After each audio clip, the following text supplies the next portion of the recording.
Kini nga itong nakita karon dili ni siya basta-basta nga tulay tungod kay mao ni siya ang pinakahabog nga tulay sa tibuok Mindanao ug usa sa pinakahabog nga tulay sa tibuok Pilipinas.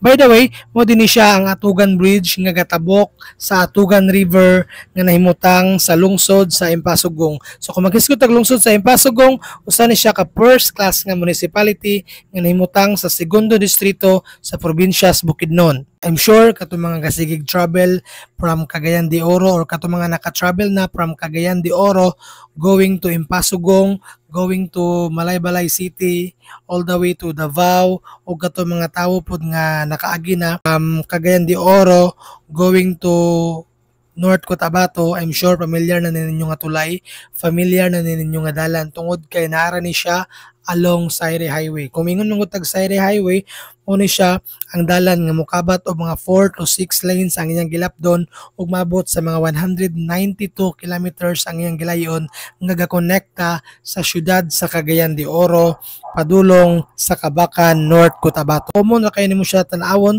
kung imuha lang siyang labay-labayan normally, no. Pero kung muhunong ka and mudungaw ka sa mismong tulay, grabe makapanindig balahibo tungod kay makita nimo ug ma-feel nimo ang iyang kahabog tungod kay gamay na lang kayo nimo tan-awon ang Atugan River. Ang iyang gitason guys mokabat og 64.5 meters gikan dito sa iyang pinakaubos nga foundation.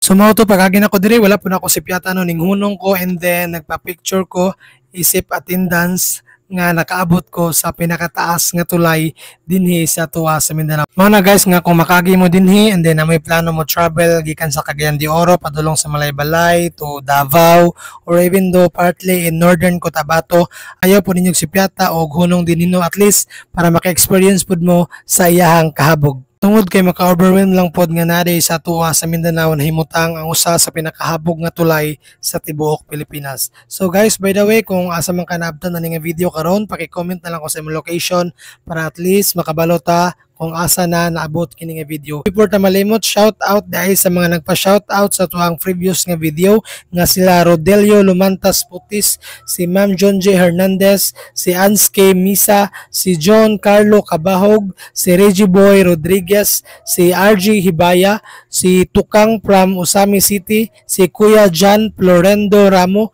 ug sa mga pabatang an akog family dina sa San Pablo, Zamboanga del Sur. Shout out sa inyong tanan guys and salamat kay sa suporta. So mao to kung bago pa ka sa tong page, ayaw kalimot og like, follow and share na lang ani nga video para mas daghan pa ug mas taas-taas pa ang mabta niini. So that's all for today.